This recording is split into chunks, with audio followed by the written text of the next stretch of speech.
get to see their project, which I'm very, very proud of, and I know they are as well. So, control room, roll it! Do you feel that there is a rap and hip hop scene here in Montgomery County?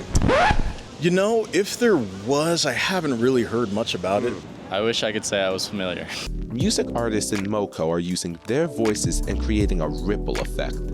They're using their experiences as people of color to share their hopes, create safe spaces, and turn to art as a form of protest.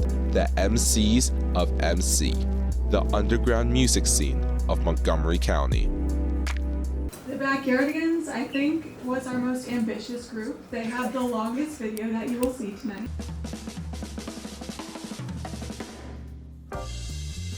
Behind every plate is a person. Someone who took a chance, who left home, who brought their culture to Montgomery County and transformed it into something tasty. Every business is important here in the county. So especially the immigrant community, we're such a diverse county that is important for everybody to feel identified. So we make sure that everybody gets the same service. We make sure that they are treated fairly too, that their needs are identified, and we do our best to support them in a wide variety of ways. Now we have Group B. Do you want to introduce your piece a little bit? Yeah, this is a film about my grandma, mainly about my grandma, and also just about having an LGBTQ plus identity in Montgomery County. What was it like before, and how has that changed?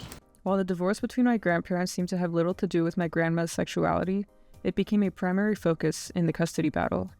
The subject of whether she was a fit mother was really just a guise for homophobia. Luckily, we had made the decision to come to Montgomery County because the decisions that were being made in the court were far more favorable for lesbian mothers. The lavender scare was real, and it was scary for members of the community who just wanted to help serve our country and serve our community, to know that they were being fired and being watched and being spied on for being themselves. It was a really scary time.